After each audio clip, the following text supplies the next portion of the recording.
I'm Vin. I'm Sori. If you would like to get your song reviewed, dear listener, there's the Filthy Capitalist option. As Sori says, 125 gets you straight to the head of the line. You don't have to be a part of the alliance. You don't have to be part of the group. Wait a minute. And the biggest thing is you don't have to wait. You hop, skip, and jump right in front of everybody. 125 gets you there. You do that 3 times, and then get mashed down to the $75 rate for perpetuity. Yes! Also, there is a band review option. So if you've got a band and you're trying to get your band some exposure, hit me up at vinsori@gmail.com, and I'll show you the details about how to pull that off. You can also jump on Patreon, and there is a option on the tiers to be able to get your band reviewed. Obviously, we can't lie to you, so we can't guarantee a positive review.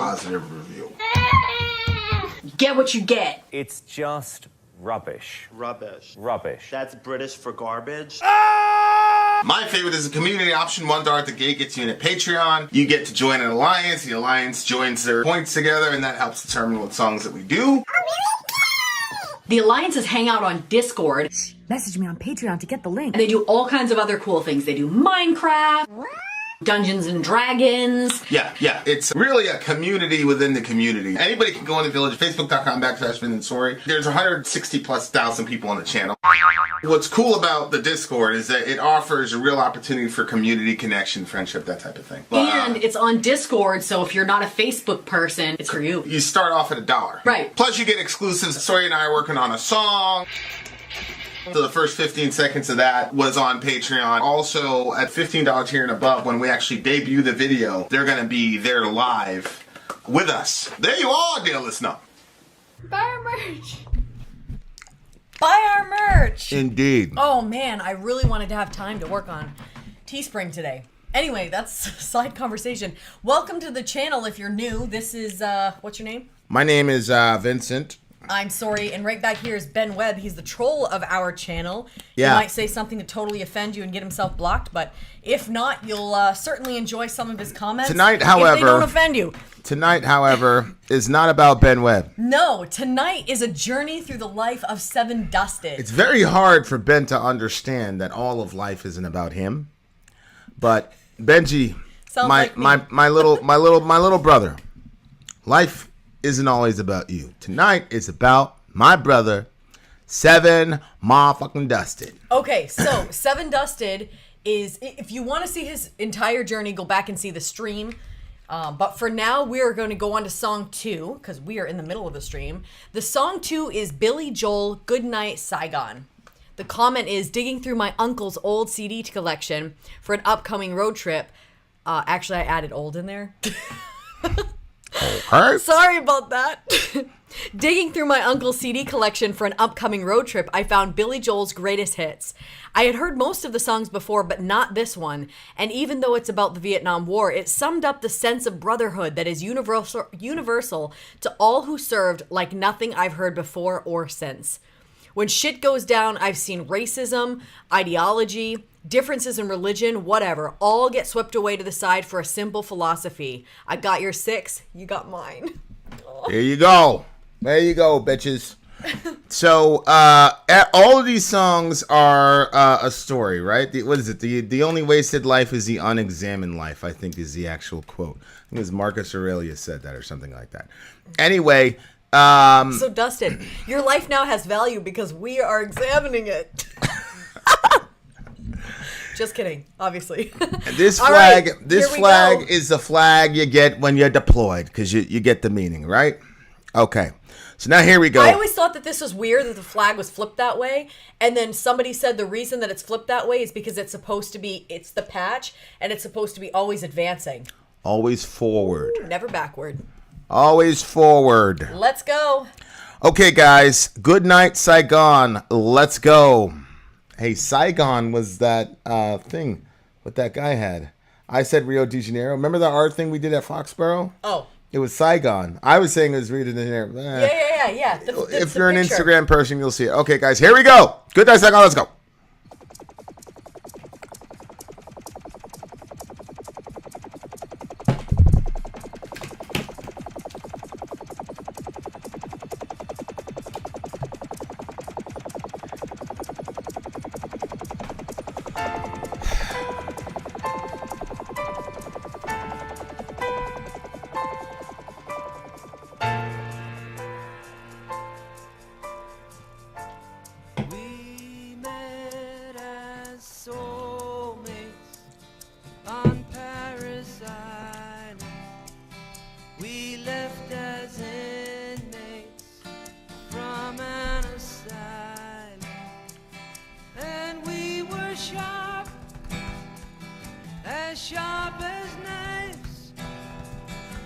And we were so gung-ho to lay down our lives.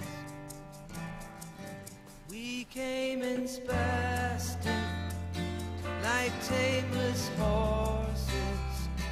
We left in plastic Jeez. as numbered corpses. Oh my gosh. And we learned fast to travel light. Our arms were heavy, but our bellies were tight.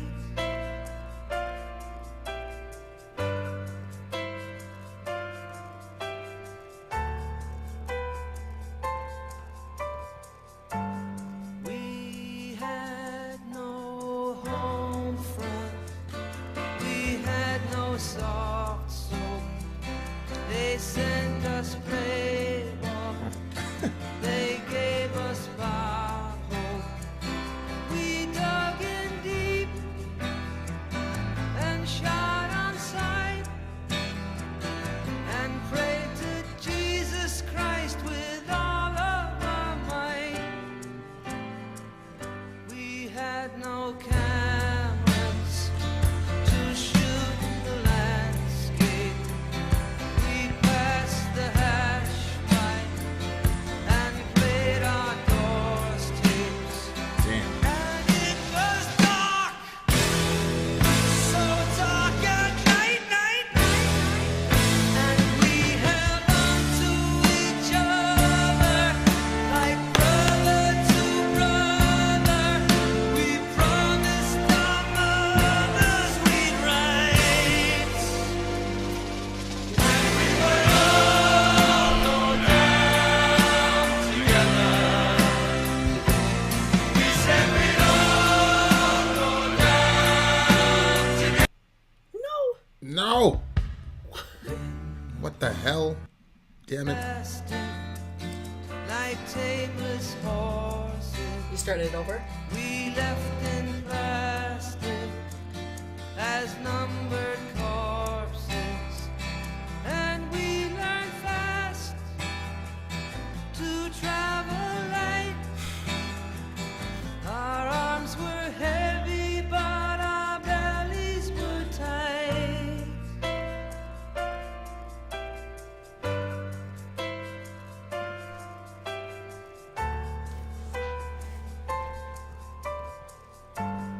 We had no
Wow.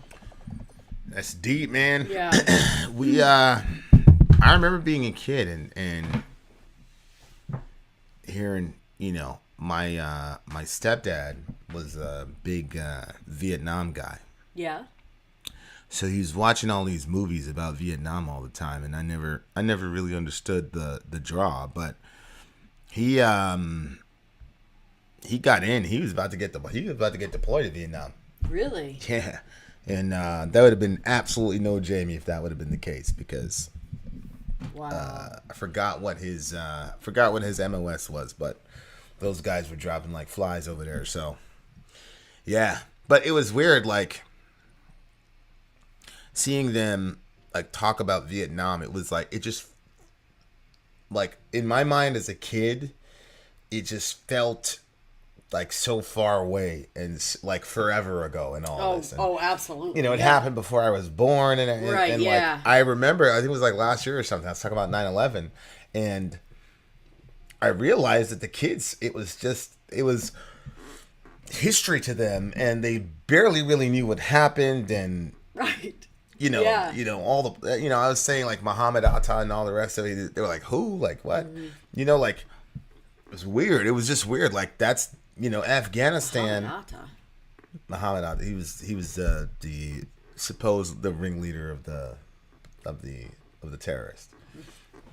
He was a senior Al Qaeda guy. He was the guy that was writing the letters and all that, saying, blah blah blah blah blah. Okay.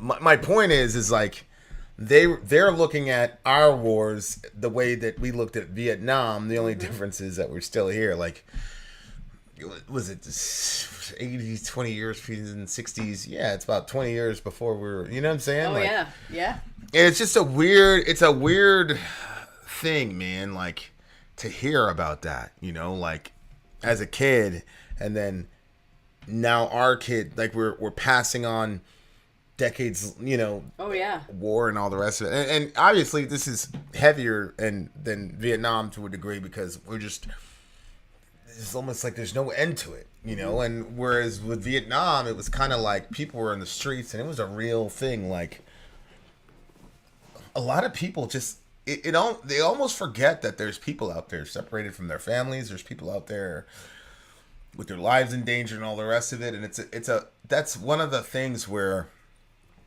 it's one of the unfortunate realities of what happens when you're fighting an unjust war, is that you don't have the love and support of the people, because they don't perceive you to be doing a noble thing, or they just forget about you and they just go on with their life. Wow. Because, during World War II, there was a real fear, like, that the Japanese were going to interdict and that they were going to come on land and all the rest of it. I mean, it didn't, and that's, some of that fear was ginned up by, our own people to justify, because we wanted to experience a different story. But, like, there was self-interest is what I'm saying. Like, oh my God, these evil people, these powers, these horrible people are going to take over. And so you were cognizant of the fact, and then you were taking part in the war effort. You were donating the rubber. You were, you know what I'm saying? Like, everybody was in it. So the soldiers knew that people at home had their back and everything. And then Vietnam, I was just listening to Sammy Gravano. He was a soldier in the Gambino crime family, but he was talking about how when he got back from because he joined up during Vietnam, or he got drafted, one of the two. He was talking about how a woman spit on him, called him a baby killer, spit. He hadn't even been deployed, but just being associated with the military, like, so. Those guys in Vietnam, man, they got a really raw deal, bro. Yeah. Like, soldiers generally always get a raw deal, and that's what you signed up for. But those guys did not sign up for that bullshit. What happened to them? They did not sign up for that bullshit. They signed up to die for their country and kill for their country. They didn't sign up to come home and get spit on by their country. And to a lot of those guys, that was a fate worse than death, and it killed a lot of them. We lost a whole generation of people. Yeah. And, the last remnants of them are on the street right now. And it's like an ultimate testament to how fucked up and selfish we really are to those people in uniform, bro. Oh, my God, you're right. because at the end of the day, whether, like I said in the previous thing, whether or not you agree with the war, whatever, there's people every generation that say, okay, I'll go. And, you know, they sign up for the right reasons. Whether that was Vietnam was drafted. You could have gotten there was drafted. Vietnam was a word. mixture. Can you imagine? Correct. You didn't even want to be a part of it. You got drafted. Now people are freaking spitting on you because Correct. you had to. That's awful. How selfish can you be? Correct. And, you know, even in the New Testament, you know, the soldier was respected. Even the Roman soldier who worked for a horrible, corrupt empire, you never see a condemnation of the soldier. The grunt, the guy on the ground, or even the centurion. Caesar gets attacked a lot in the New Testament in explicit and implicit ways, etc. The concept of violence itself gets attacked in the Sermon on the Mount.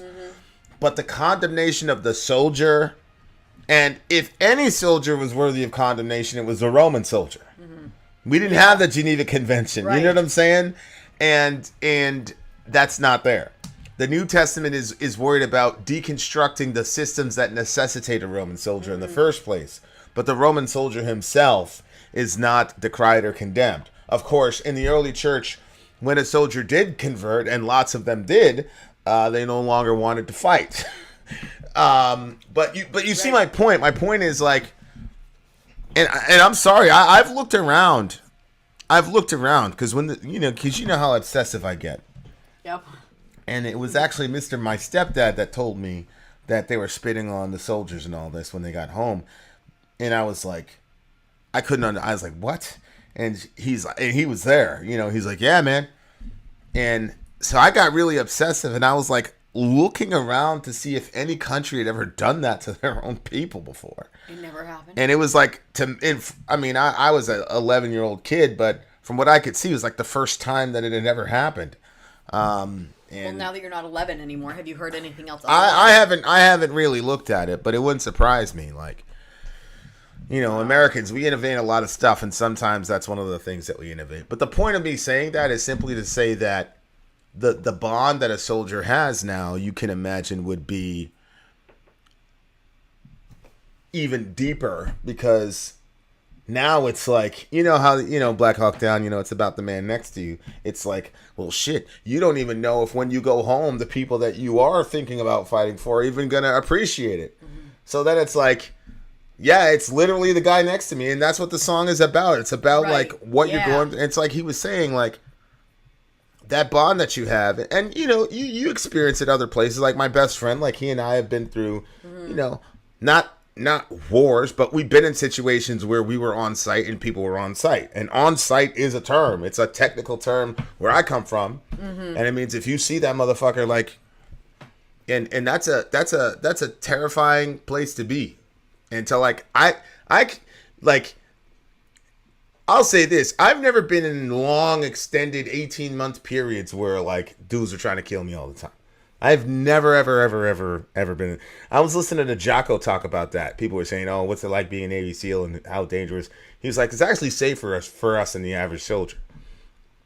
The scariest person is the average soldier. He's the one that's doing the big, long, you know, ruck marches. He's the one getting IED'd in the smithereens, all the rest of it. Because the higher up, the more specialized you become, the safer you are, you're better trained, and that makes sense. They don't utilize you for stuff like that. They utilize you for other things. So it's the grunts who are holding everything together.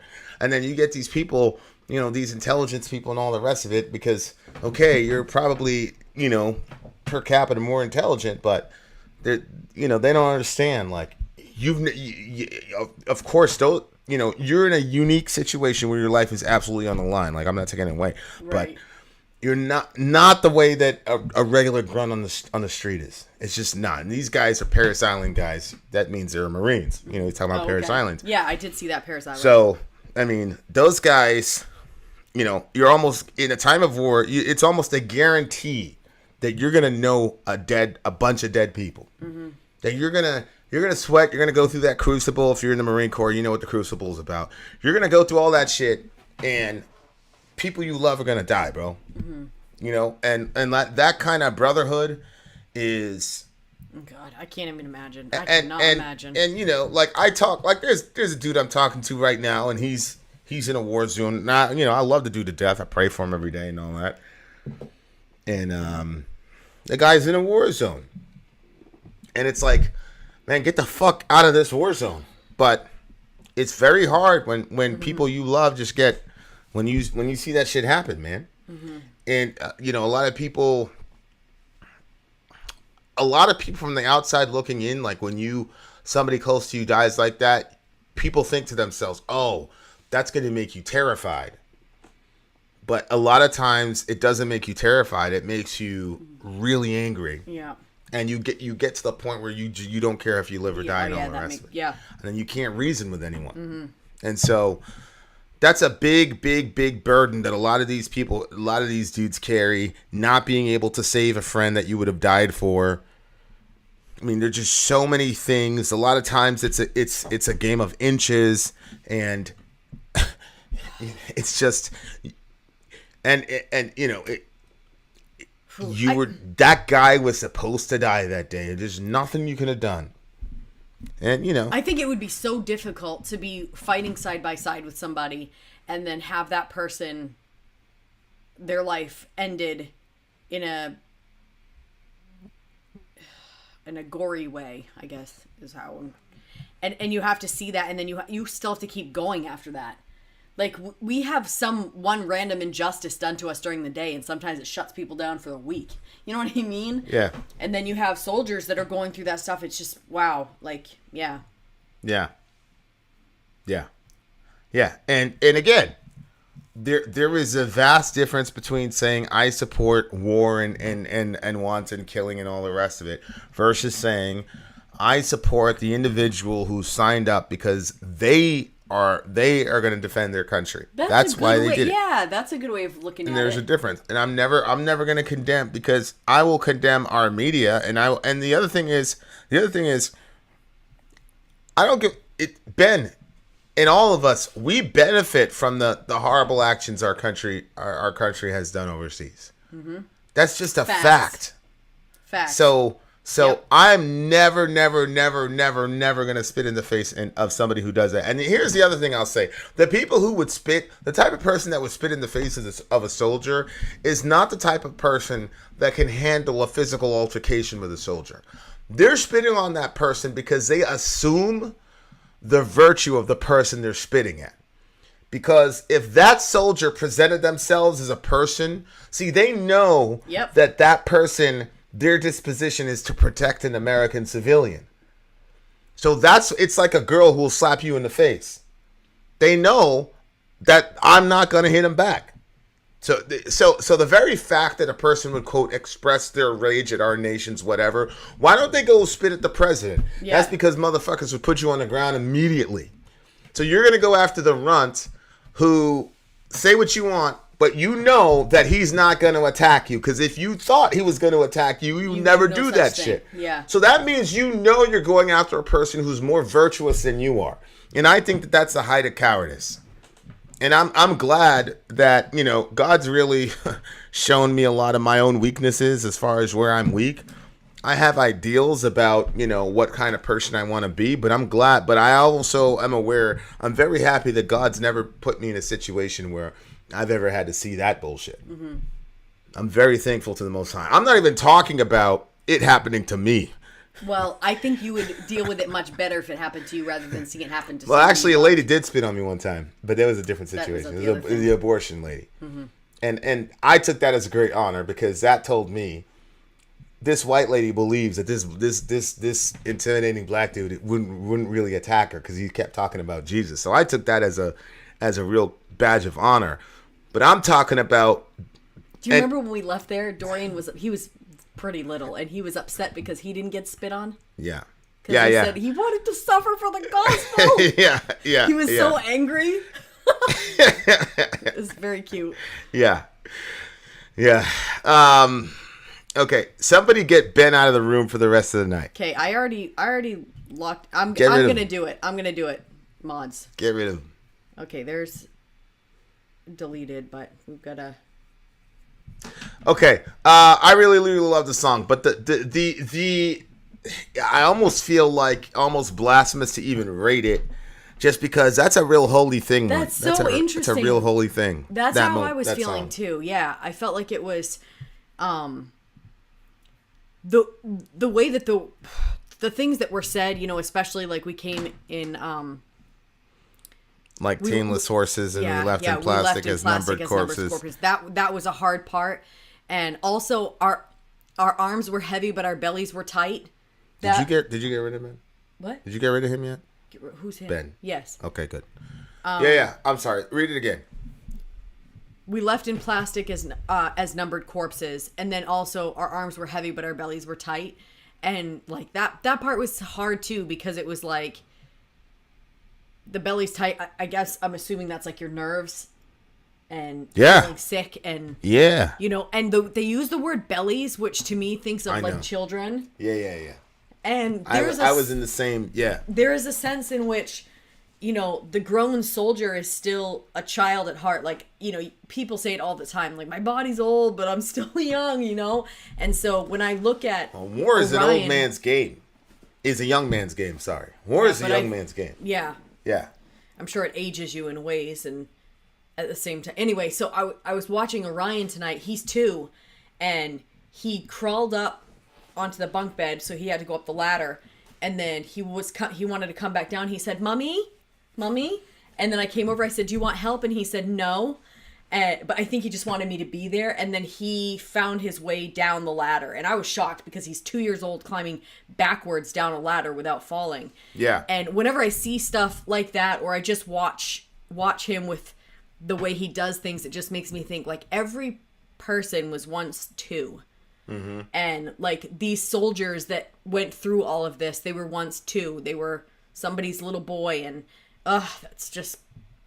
that's painful. And then even it's weird because normally like the Playboy thing really offends me. You know what I mean? Yeah. But in this one, for some reason, I felt less offended by it. Not that I think it's like healthy for people to, but at the same time, like they're young men. Yeah, and they're like, yeah, you know what I mean? Like it. Yeah. No, I get it. I get it. I guess it had a different feel to me too, because it's like, to my understanding, like there are certain, you're living a certain type of rigid lifestyle there. I don't see it the same as. I'm not saying that it's a good thing. They tell you to do. It's not the same thing. They tell you to do that. I'm sure. Yeah. The Indians used to say something about that too, that it like clears your mind if you can. But anyway. Sure. Get the fog off the brain. But anyway, like it just.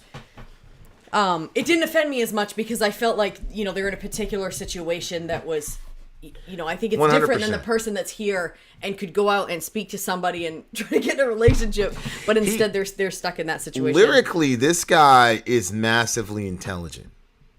Yeah. Some of the things that he's done lyrically here were some of the cleverest lines I've heard all year. So, for example, we had no home front, we had no soft soap. They sent us Playboy and gave us Bob Hope. What's Bob Hope? Bob Hope, Bob Hope was one of those guys that used to perform for the troops all the time. Oh, so he'd always but they gave us hope. You see what I'm saying? Yeah. But they gave us Bob Hope. So he did that. He did that on that one, and then there was another one where he did that, and I was like, this dude is a really.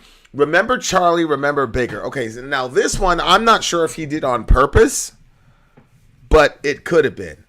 Okay. So he says, remember, yes, Billy Joel, Sadie. Remember Charlie, remember Baker. They left their childhood on every acre, and who was wrong and who was right, it didn't matter in the thick of the fight. Okay, so Charlie and Baker, you're assuming are 2 Americans, KIA, who died over there, right? Okay. Which I'm sure at one level that's true. But Charlie was a nickname for the enemy. Yeah, that's exactly what they're talking about, the enemy. Right? Yeah. No. So it says, remember Charlie? Yeah. Remember Baker? Who do you think Baker is?